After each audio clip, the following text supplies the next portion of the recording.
A political earthquake has just ripped through the uneasy calm between London and New Delhi, and the shockwaves are still rolling. It happened less than 1 minute ago. India's Prime Minister Narendra Modi has officially blocked the entry of a high-level Labour delegation only hours after Keir Starmer accused India of drifting toward authoritarianism. Before we roll the footage, just one thing. If you enjoy our work, drop a like and hit subscribe. Over 98% of you are watching without subscribing. Let's change that right now. It's free for you, but it fuels everything we do. Subscribed, perfect. Now enjoy the video. The order hit Westminster like a sudden detonation. Visas revoked, meetings cancelled, the Foreign Office frozen in confusion. For the first time in decades, Britain, not India, was the one denied entry. And from that silence, a new chapter of humiliation opened like a wound. London was stunned. The country that once ruled half the world had just been told a single catastrophic word: no. In the halls of Westminster, fear replaced arrogance, and ministers whispered frantically into trembling phones. No strategy, no plan, only disbelief. Starmer's aides murmured the word they feared most: humiliation. The Foreign Office spoke of procedure. Delhi spoke of respect. One hid behind rules, the other drew a line in stone. 2 days earlier, Starmer had accused India of silencing dissent and drifting away from democracy. Words that sounded noble in Westminster but imperial in Delhi. Words spoken with the tone of a judge, not a partner. And when the reply came, it was not diplomatic, it was generational. An Indian minister said it plainly in a televised statement that replayed across Asia: "We will not be lectured by our former rulers." The moment echoed like thunder through Parliament. Within hours, the pound fell to 106 rupees, its lowest in months.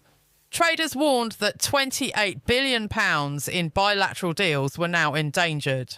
British exports to India, worth over £12 billion a year, were suddenly hanging in the balance. In India's parliament, applause erupted like a festival of power.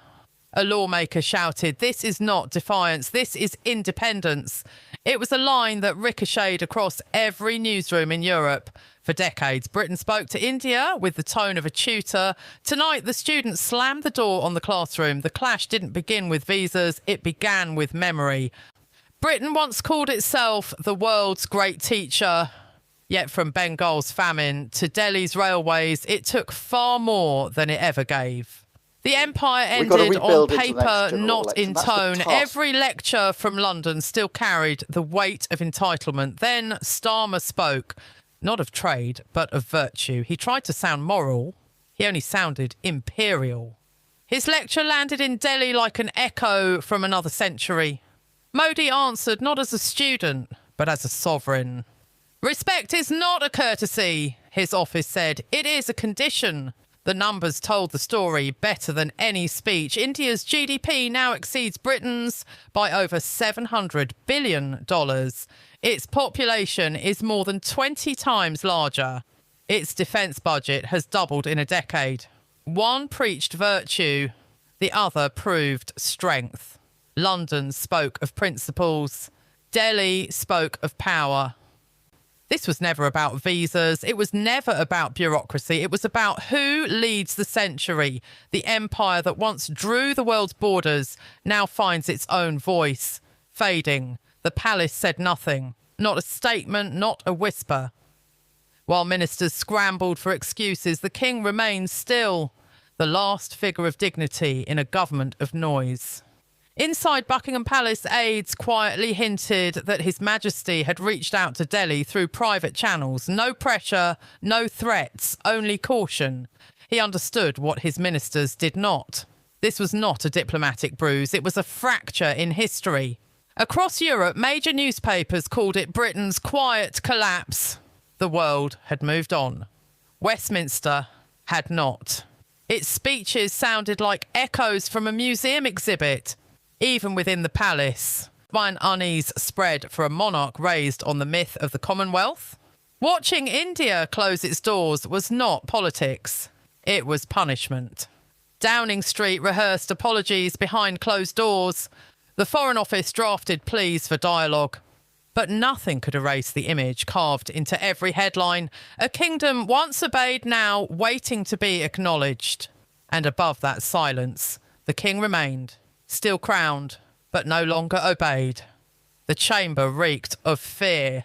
For years, Westminster fed on noise, debates without consequence, gestures without gravity. But this time, the silence after Modi's blow was heavier than any applause. Ministers mouthed cliches about dialogue, but their voices shook.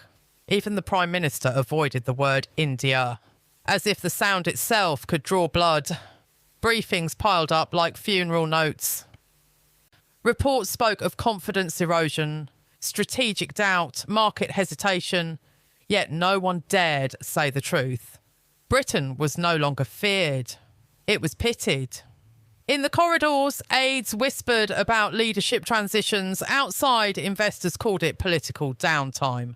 But the truth was simpler and far more brutal. Westminster had lost its pulse. A government once fluent in lectures now struggled to form a single coherent sentence. When journalists pressed for answers, one senior official muttered under his breath, "We're not leading, we're reacting."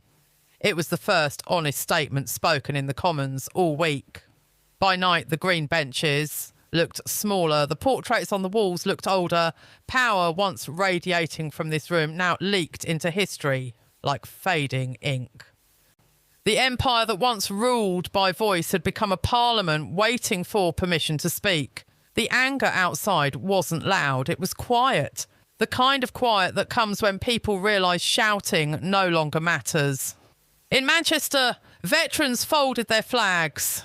In Glasgow, crowds gathered, not to protest, but to watch, as if observing a national ritual of resignation. Pubs spoke louder than Parliament. They can't even defend an apology, one man said. What will they defend next? Our dignity. On television, analysts debated optics. Citizens debated survival. Inflation rose. Trust fell. Somewhere between the two, faith vanished. At the cenotaph, an old soldier placed a note on the stone. We fought for respect, not regret. Cameras captured it. Ministers did not. Each day brought fewer headlines about India and more about collapse at home. Food banks overflowed. Hospitals strained to breaking. Yet ministers spoke of global leadership as if reciting from a forgotten script. On talk radio, a caller said a sentence that silenced the nation. Maybe it's not We've got them. to rebuild into the next Maybe general it's election. us. That's the task. That silence spread from kitchen tables to newsrooms like fog. When nations stop believing they matter, they don't fall. They fade. Britain had not been invaded. It had retreated quietly from itself. In Nairobi, an anchor smiled and said, "History has reversed the roles." In Delhi, commentators used a single word that echoed with poetic precision: balance. No triumph, no mockery, just balance. That alone was humiliation enough. Across the former colonies, newspapers printed the same headline: "The pupil surpasses the master." The symbolism needed no translation. At the BBC, editors debated tone.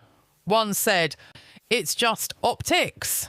Another replied, "Optics are power now." Even in Washington, think tanks murmured that Britain's relevance was slipping into ceremony. The phrase spread like prophecy through the Foreign Office. Old maps still coloured in pink hung on forgotten walls. But the pink had long since turned to dust.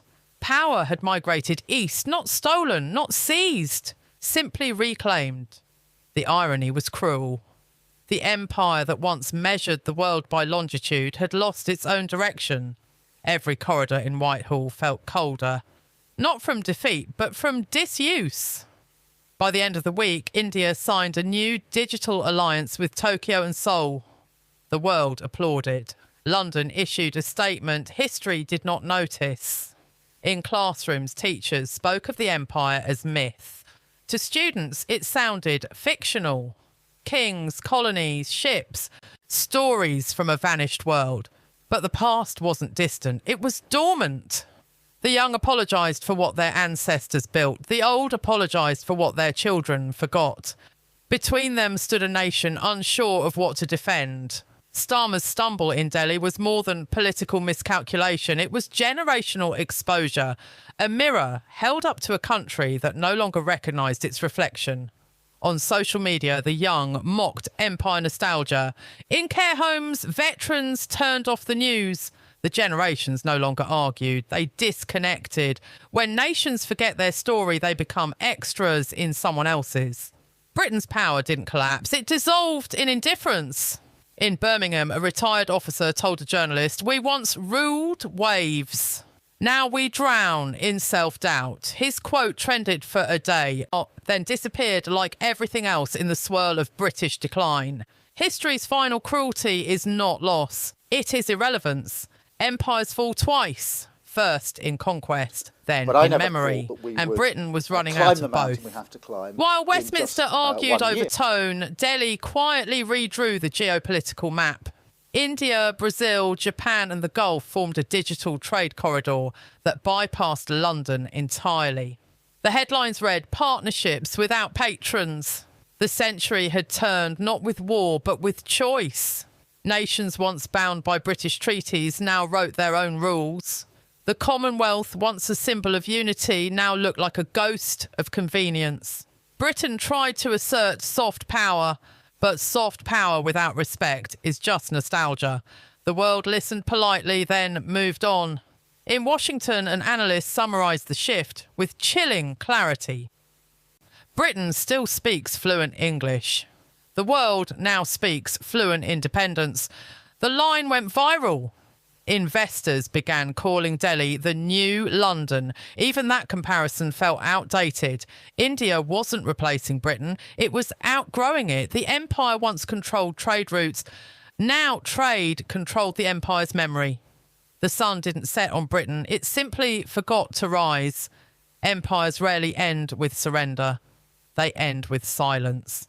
The kind that follows when the world stops answering your calls. Britain, once the voice of global order, now echoed its own uncertainty. The king remains, the flag still flies, but the meaning behind them has thinned like worn tapestry.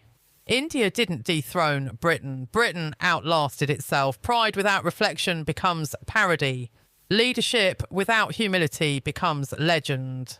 And legend without relevance becomes dust. Yet within this crisis lies the lesson London refuses to learn. History respects those who adapt, not those who reminisce. Power is not inherited, it is earned. And tonight the world watched as a rising power refused to bow and a fading one didn't know how to stand. If you've watched this far, you already sense it. The century has changed hands. The world has shifted its weight. And Britain must either evolve or drift further into the quiet anonymity it once imposed on others. What happens next? Will Westminster swallow its pride and rebuild trust? Will Delhi reopen the door or close it forever? And how long before the British public demands more than apologies, more than statements, more than nostalgia? For answers, for truth, for the stories others bury.